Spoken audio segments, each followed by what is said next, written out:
La yaab iyo filan waa ayay ku noqotay dad aad u fara badan markii la arkay wiilka ugu caansan Muqdisho Cabbaas oo caano ka cabaya masaasada carruurta. Haddii maandooriye aad u taqaanay xabagta, xashiishadda iyo waxyaabaha kale, hadda caanahan laga cabayo masaasada waa kuwo leh xaraarad gooni ah. In yar dhagahaaga iyo amaahi aan kuu sharaxa sida ay wax u jiraan. Waxaa hadda looga soo lisay ari jooga xaafadda. Maalin madow ayay u noqotaa haddii uusan masaasada ka cabbin caano.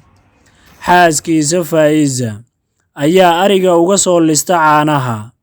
Waa tan iyadoo ku jirta xerada ariga. Waxaase aad u qosol badan in rida caanahan xaraaradda leh laga soo liso. Magac gaar ah ay leedahay, waana Sacdiye Ganey.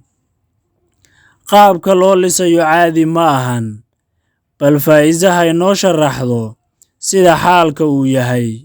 sidaan aniga bar waxaa la Sacdiye Ganey waa ridi kaliya loogu liso Cabbaas caanaha caanahaas soo cabinna ma joogi karo sidaana loogu qasaa asoo masaasada haddii maanta caanahaas loo lisinaan kuna la siinin guriga isku burburinaa Inuu masaasada ka cabo caanaha ariga waxaa uga sii daran inuu ku istiimo ama ku dareemo xaraarad gooni ah cabistooda oo noocyo kala gedisan iyo qaabab kala duwan ayuu u cabayaa sida aad aragtaan. Waxaa ka sii daran intaa oo dhan, caanaha laga soo liso rida Sacdiye Ganey, Cabbaas waxa ay ka dhigtaa sida inuu cabay xabag ama waxyaabaha kale ee maanka dooriya, sababtoo ah cabitaanka caanaha kadib waxay ka qabataa inuu xagga sare guriga ka soo galo isagoo adeegsanaya jaranjaro. Xitaa mararka qaar qaab gadaal ama dambeed ah ayuu ku soo fuulaa, istiinkuna tusaa inuu guriga ku soo galo. Kaaga sii darane, mar walba uu guriga xagga sare ka soo galayo isagoo adeegsanaya jaranjarada, xaaskiisa Faa'iza way u sacabatuntaa. Haddii aan sidaa loo samayn, weli xaraaraddu kama go'do. Waxaas oo dhan waxaa ka keenaya xaraaradda caanaha ariga, si gaara rida Sacdiye Ganey. Faa'iza ayaan weydiinay inuu leeyahay Cabbaas balwad, waxaana ay noo sheegtay sidan. qofkasta balwadoo leeyahay balwadii oo leeyahay ninkay waxaa waayay Sacdiye Ganey caanaheeda balwad kalma Mar walba uu guriga ka soo galayo xagga sare, waxa isaga iyo xaaskiisa Faa'iza bilowdaan ciyaartan oo ay isla yaqaanaan. Marka uu sugayo caanaha, waxa uu sameeyaa sida carruurta, marar waa uu ooyaa, mararka qaarna sida hadda aad aragtaan ayuu u dhaqmaa, isagoo marka dambena uga mahadceliya xaaskiisa inay siisay wixii ka maqnaa ee xaraaradda ku hayay oo ah caanaha rida Sacdiye Ganey.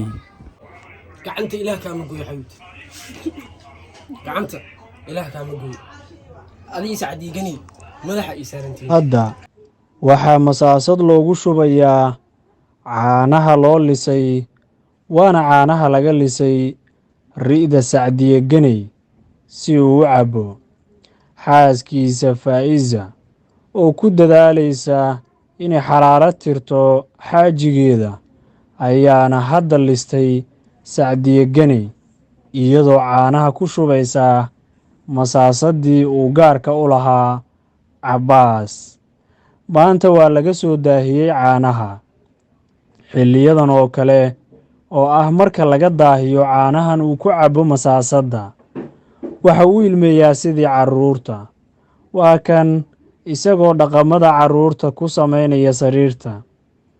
La yaab kale oo weyn ayuu sameeyaa, waana in caanahan uusan ku cabaynin koob iyo dhammaan waxyaabaha kale ee suuragalka ah in wax lagu cabo. Keliya waxa uu rabaa inuu masaasada ka dhuuqo caanaha laga soo lisay Sacdiye Ganey. Marka aad weydiisid, waxa uu kuu sheegayaa inuu xaraarad ka helayo masaasada, uuna ka baxayo caajiska jirkiisa isagoo arkaya in uu furfurmo marka masaasada uu ka dhuuqo caanaha. Masaasada la'aanteedna uusan helin xaraaraddii uu u baahnaa. cajiib! weligaa ma aragtay adiga caano lagu cabbayo masaasad oo haddana aad mooddo inay qayb ka yihiin maandooriyeyaashii aan kuu soo sheegay? tani waa calaamad kale oo ka mid ah calaamadaha cabbaas ee masaasad cabidda. intaa ayaan ku soo koobaynaa muuqaalka qaybta 5aad waalida cabbaas. tan iyo qaybta 6aad inta aanu ka gaarayno. haddii aad page-ka ku cusub tahay follow leh, sii sheer garee muuqaalkan oo saaxiibada gaarsii. nabadgelyo. isbitaalka Somali Specialist Hospital wuxuu fulinayaa qaliimo lacag la'aan ah oo kala ah qaliimada haweenka sida toosinta minka, burada minka, borobiyoodka. waxaa kale oo uu fulinayaa qaliimada guud sida qaliinka xameetida, baabasiirka, eernada. dhammaan qaliimadaas waxaa lagu fulin doonaa hab leesar ah iyada oo la jeexin jirkaaga. wixii faahfaahin intaas dheeriya kala xiriir eberli hal 7 69 99 29.